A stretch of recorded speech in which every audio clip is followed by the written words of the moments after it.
Praise the Lord. உன்னதமான ஆண்டவருக்கு மகிமை உண்டாகட்டும். ஆசீர்வதிக்கப்பட்டதான இந்த நல்ல அதிகாலை வேளைக்காக கர்த்தருக்கு நன்றி சொல்லுகிறோம்.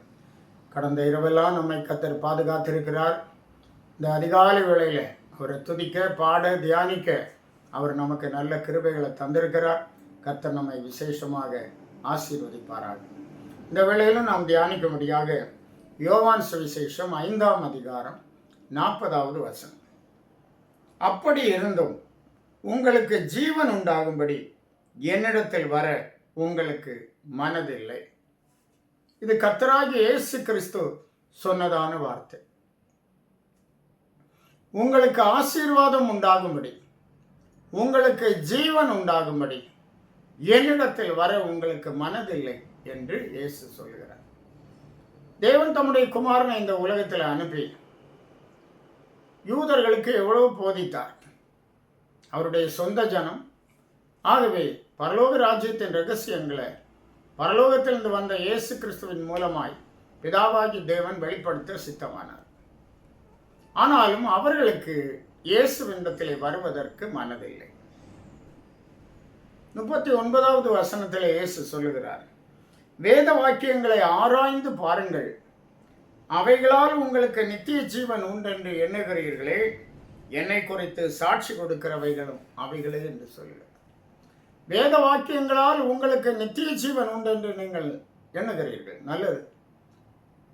என்னை குறித்து சாட்சி கொடுக்கிறவைகளும் அவைகள். இந்த வேத வாக்கியங்கள் கர்த்தராகிய இயேசு கிறிஸ்துவை குறித்து இன்றைக்கும் சாட்சி கொடுத்து கொண்டே இருக்கிறது. இந்த இயேசு யார்?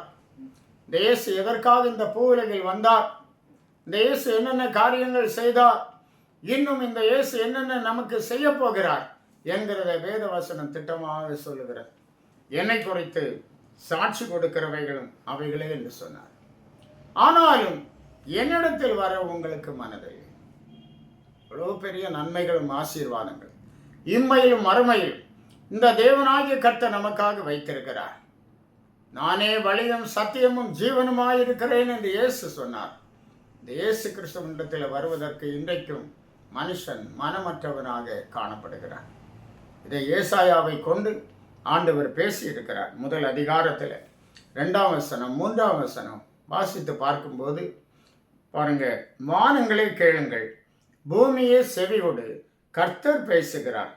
நான் பிள்ளைகளை வளர்த்து ஆதரித்தேன், அவர்களோ எனக்கு விரோதமாய் கலகம் பண்ணினார்கள். நான் பிள்ளைகளை வளர்த்து ஆதரித்தேன், ஆனால் அவர்களோ எனக்கு விரோதமாய் கலகம் பண்ணினார்கள் என்று சர்வ வல்லமையுள்ள ஆண்டவர் சொல்லுகிறார். இன்னும் அவர் சொல்லும்போது, மாடு தன் எஜமானையும் கழுதை தன் ஆண்டவனின் முன்னணையும் அறியும். மாட்டுக்கு தெரியும் எஜமான் யார், கழுதைக்கு தெரியும் தன் ஆண்டவனின் முன்னணையும் அறியும். இஸ்ரவேலோ அறிவில்லாமலும் என் ஜனம் உணர்வில்லாமலும் இருக்கிறது என்று ஆண்டவர் வேதனைப்படுகிறத பார்க்க. இந்த காலை நேரத்தில் இயேசு கிறிஸ்துவை குறித்து அறிகிற அறிவு உங்களுக்கு வேண்டும். ஒருவேளை அந்த அறிவு உங்களுக்கு இல்லை என்றால் அதை இந்த நாளில் நீங்கள் பெற்றுக்கொள்ள வேண்டும். இயேசுவை அறிய வேண்டும்.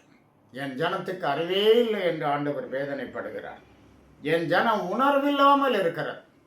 உணர்வு, கர்த்தருடைய வார்த்தைகளை கேட்கும்போது அது எந்த கல்லான இருதயத்தையும் சம்மட்டியை போன்று உடைக்கிறதான வார்த்தைகள்.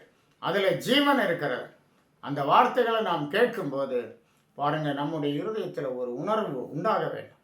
நம்முடைய பாவ செயல்கள், நான் அப்படி கடின இருதயத்தோடு துணிகரமான பாவங்களோடு நாம் காணப்படக்கூடாது.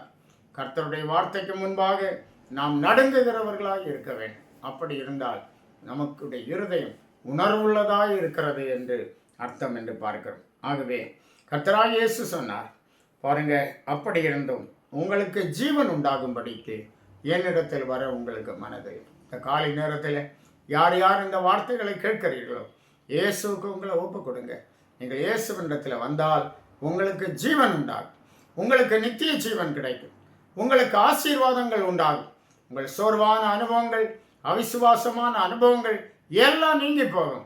அவர் நம்பிக்கையின் தேவனாய் உங்களோடு இருந்து உங்களுக்காக செய்யும் காரியம் பயங்கரமாக இருக்கும். ஆகவே கர்த்தரை நாடுங்கள், அவருடைய வார்த்தைகளுக்கு செவி கொடுங்கள், இருதயத்திலே உணர்வடையுங்கள். கர்த்தர் உங்களோடு இருப்பாராக. ஆமென். ஜெபிப்போம். எங்களை அன்போடு நேசித்து வழிநடத்துகிற நல்ல ஆண்டவரே, உம்மை நாங்கள் துதிக்கிறோம், ஸ்தோத்திரிக்கிறோம். நீர் உம்முடைய குமாரனை இந்த உலகத்தில் அனுப்பி அவருடைய அன்பின் மூலமாய் நாங்கள் கவரப்பட்டு ஆண்டவரே அவரை ஏற்றுக்கொள்ளும்படியாய் கிருபை தந்தீரப்பா. குமாரனுடைய இரத்தத்தின் மூலமாய் எங்களுக்கு பாவ மன்னிப்பாகிய மீட்பை சம்பாதித்து கொடுத்தீரப்பா. இந்த நாட்களில் பாவங்கள் மன்னிக்கப்பட்டவர்களாய் பரிசுத்தம் உள்ளவர்களாய் ஆண்டவருக்கென்று நாங்கள் ஒவ்வொருவரும் காணப்பட கிருபைதார். தேவ சமாதானம் உம்முடைய பிள்ளைகளுடைய இருதயத்தில் நிலைத்திருக்கட்டும். ஆசீர்வதியும் வழி நடத்தும். இயேசு மூலம் கேட்கிறோம் பிதாவே. ஆமென். ஆமென். God bless you.